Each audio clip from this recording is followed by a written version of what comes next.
अरे वालेकुम सलाम तो बोल दो, मैं अस्सलाम वालेकुम कह रहा हूँ। ये बताओ 9 साल में मेवात में कोई काम हुआ? हमने 3,82,100 गज के प्लॉट दिया हरियाणा में।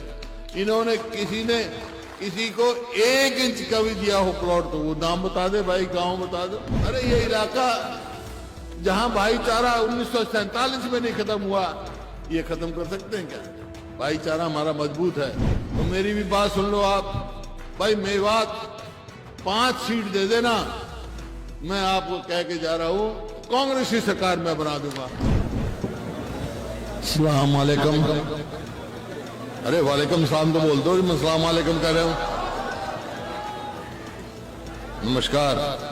देखिए आप बहुत देर से बैठे, ठंड का भी समय है और सभी साथियों ने अपनी तफसील से आपसे बात करी है और मैं समझता हूं हम कोई करें ना करें, आपको सब इल्म है इस बात का कि 9 साल में क्या हुआ और पहले कांग्रेस की सरकार थी जब मेवात का क्या हुआ। मैं तो सिर्फ 1-2 सवाल पूछूंगा आपसे भाई, और सही जवाब देना मेरे को। 9 साल हुए हैं बीजेपी की सरकार को हरियाणा में और केंद्र में, और यहां बीजेपी जेजेपी की सरकार चल रही है। अब आप ये बताओ 9 साल में मेवात में कोई काम हुआ? फिर कोई बात करने की जरूरत ही नहीं जब आप सब समझते हो इस बात को कि आपका विकास किस पार्टी की सरकार में हुआ। बस यही बात है। देखिए 2014 में हमारी सरकार गई और बीजेपी की सरकार आई। तकलीफ इस बात की है मेरे को, मेवात का तो है ही, पूरे हरियाणा की बता रहा हूं। पूरा हरियाणा कहां से कहां पहुंच गया 9 साल में।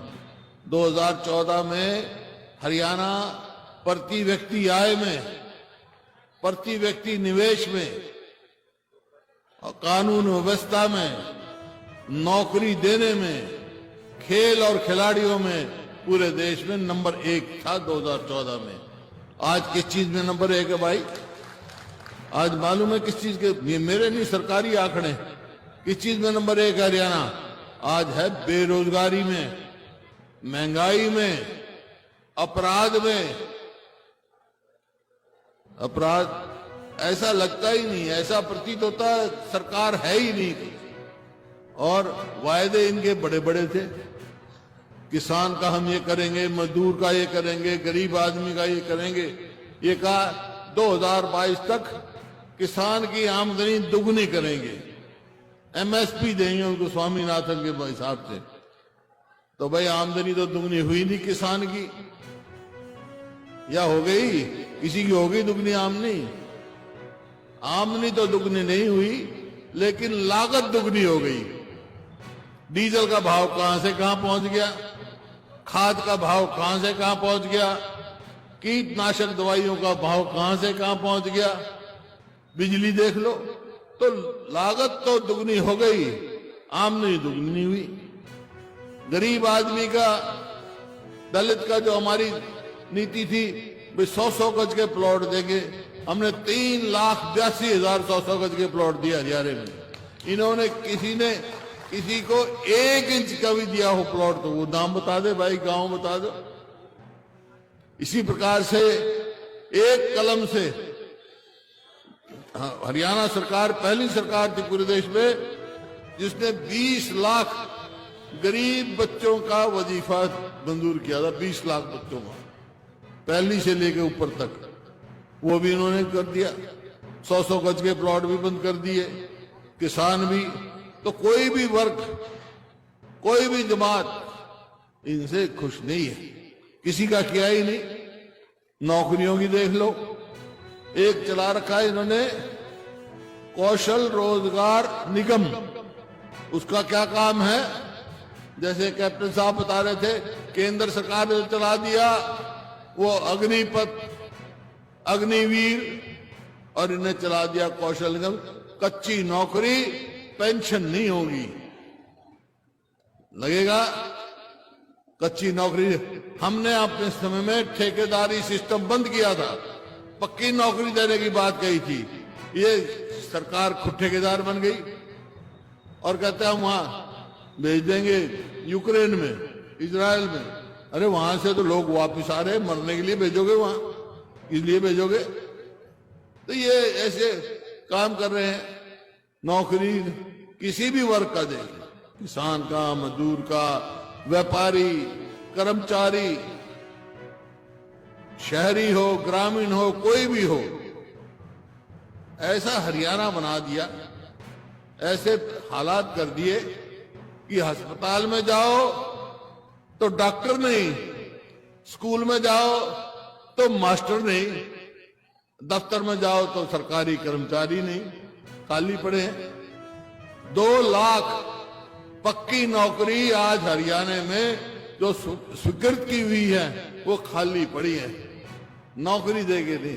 बार बार को लगा रहे, आप लिस्ट देखो, बाहर के लगते हैं, हरियाणा के बच्चे नहीं लगते। एचसीएस में, एचसीएस की 100 जगह थी जिनमें कुल 61 इन्होंने वो लगाए, उसमें भी हरियाणा के से बाहर के। ये क्या है? ये मेरे को तकलीफ इस बात की। मेवात में देख लो, हरियाणा का मेवात में देख लो भाई, कोटला झील का काम जहां छोड़ के गए थे, कोटला झील का जहां काम छोड़ के गए थे वहीं,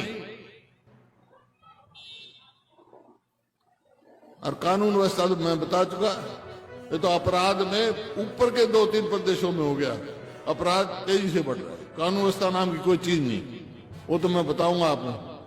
यहाँ का मेवात का जिक्र करें, सारी बात आएंगी। कोटला झील का जहां काम छोड़ के गए, यहाँ मेवात में मेडिकल कॉलेज बनाया था हसन मेवाती जी के नाम, शहीद के नाम।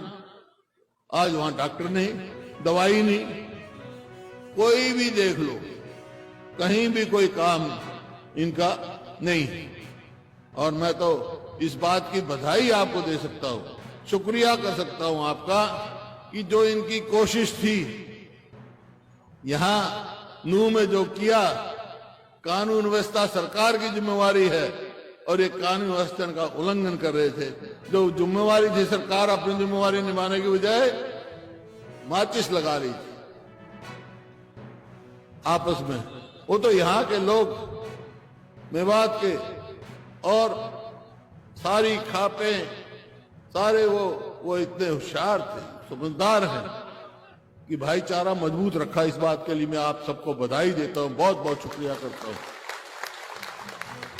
अरे ये इलाका जहां भाईचारा 1947 में नहीं खत्म हुआ, ये खत्म कर सकते हैं क्या? भाईचारा हमारा मजबूत है, मजबूत ही रहेगा, कोई नहीं इसको खराब कर सकता। तो ये परिस्थिति है भाई मेवात की, हरियाणा की। अब सवाल आता है कि ये क्या, आज कार्यकर्ता सम्मेलन है, सब कार्यकर्ता है, आपको नव वर्ष की तो शुभकामना है, लेकिन ये कार्यकर्ता वर्कर मीटिंग नहीं रही है, तो पूरा इजलास कर दिया, पूरा जलसा कर दिया, पूरी रैली कर दी। जिधर से देखो, इस बात की मैं आपको हार्दिक मुबारकबाद देता हूं कि बहुत अच्छा, और ये एक संकेत, एक इशारा है कि आने वाली 24 में हरियाणा में क्या होगा, कांग्रेस की सरकार बनेगी। ये इशारा है। आज जो ठप पड़े हैं काम, यहां पर सबसे पहले जो नहर आई ये मडकोला के साथ, वो मेरे स्वर्गीय पिताजी लेके आए, और यहां के लिए एक नई नहर हमने मेवात कैनाल के नाम से मंजूर कराई थी, वो वहीं ठप पड़ी है। कोटला झील का काम वहीं ठप पड़ा है। बाकी आज यहाँ कही, सभी ने कही है भाई यहाँ यूनिवर्सिटी भी होनी चाहिए, तो ये तो कोई हक है आपका भाई। हमने पहले रीजनल सेंटर बनाया, अगर कांग्रेस की सरकार आएगी तो मेवात में यूनिवर्सिटी बनेगी। तो सभी ने बहुत अच्छा किया था, तो कार्यकर्ता सम्मेलन जलसा कर दिया। अब सबने एक बात कही है, क्या कही है सबने, कि मेवात ने आपके 3 सीट दी थी कांग्रेस को, अब के 5 देंगे। यही कहा है ना। तो मेरी भी बात सुन लो आप भाई, मेवात 5 सीट दे देना, मैं आपको कह के जा रहा हूं कांग्रेस की सरकार मैं बना दूंगा। मंजूर है? मंजूर है? लड़ने तैयार है? हाथ खड़े करके बताओ मंजूर है?